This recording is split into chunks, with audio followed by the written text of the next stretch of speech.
In today's world, everyone wants to become more successful in their own career, acquire more power, have more impact. Great, that's absolutely great, but wait a minute. If success comes at the cost of our children and grandchildren, then it's not kind of success worth having.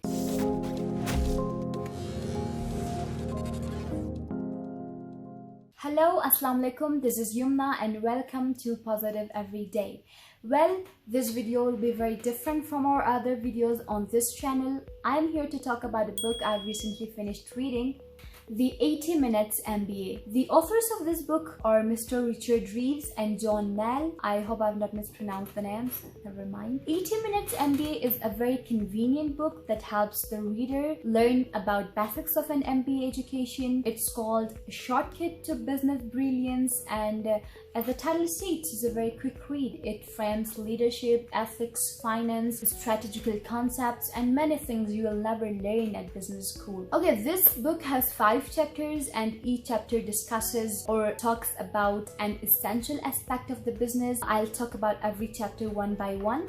Chapter 1 talks about sustainability. I like the environmental focus of this chapter and agree that environment should be the topmost priority of any business, because ecological sustainability is as important as financial stability for a successful business. In today's world, everyone wants to become more successful in their own career, acquire more power, have more impact. Great, that's absolutely great. As a leader, as a manager, as a boss, success is creating a workplace full of energy, a workplace full of productivity. Success in business is enriching your conversations with your customer. And of course, success is building piles of cash, a lot of it. But wait a minute. The challenges of climate changes compel us, require us to rethink and redefine our notions towards success, to not only think about fairer forms of businesses and markets, but to start the essential and painful task of healing our planet, our earth, our homes. Because if success comes at the cost of our children and grandchildren, then it's not kind of success worth having. So yeah, ecological concerns should be at the heart of every business. Chapter 2 talks about leadership, and the author has come up with a very beautiful definition of leadership that says, leaders help us overcome our own selfishness, weakness, and fears, and help us get better, harder, and more important work than we could do on our own.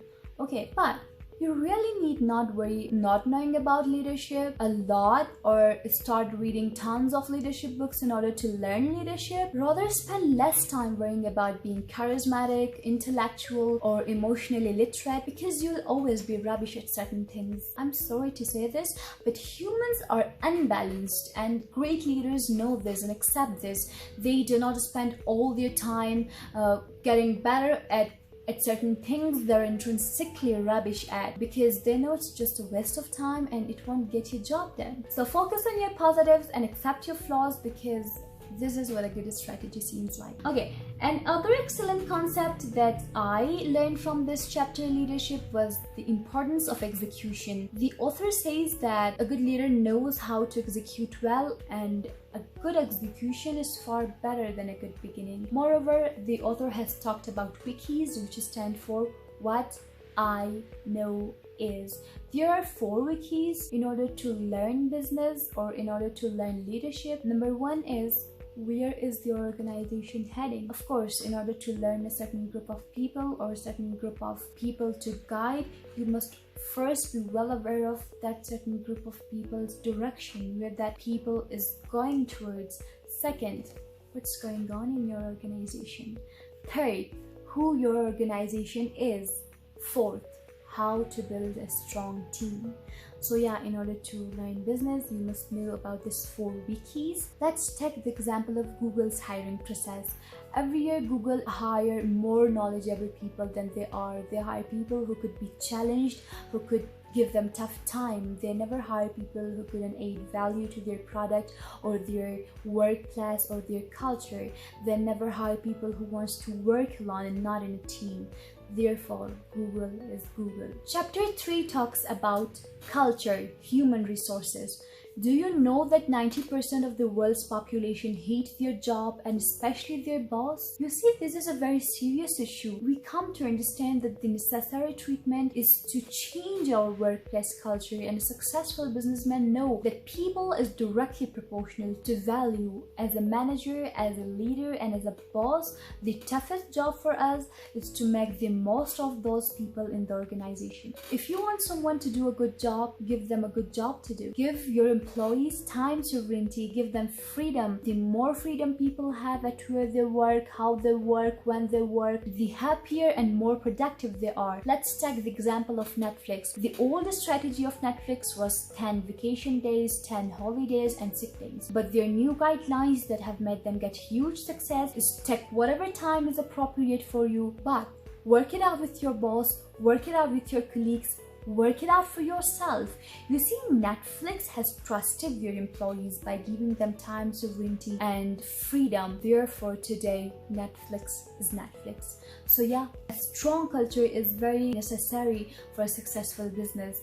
But do remember, people are not the greatest asset to the organization.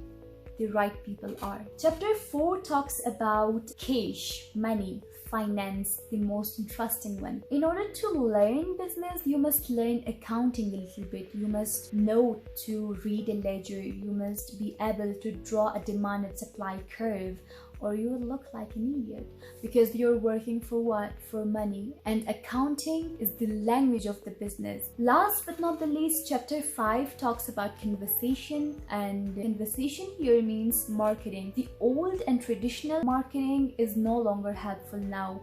People has changed, time has changed, and people are no longer a mere consumers. They have become producers and creators, so you need to act accordingly. Marketing today is talking with your customer, not about or at them. And the 4 P's that are taught in our business school, position, price, place, and product, are outdated now, and modern marketing are 5 C's: community, content, co-creation, customization, and conversation. So yeah, this was all I learned from this beautiful book, the 80 Minutes MBA. I believe talking about the roses of this book will be an unfair to my audience, to you. So let me be honest for a while and give it a gun to the subtitle, Everything You Will Never Learn at Business School, is, I believe, a bit exaggerating, because organizational culture, finance, leadership, accounting, they're taught in every business schools. Come on, I'm a business student and I can claim it confidently that at some points of this book the author has been just exaggerating a little bit. So I definitely recommend everyone to read this book. Do let me know how you did find the book in the comment section below. If you learned from this book, or if you liked our video,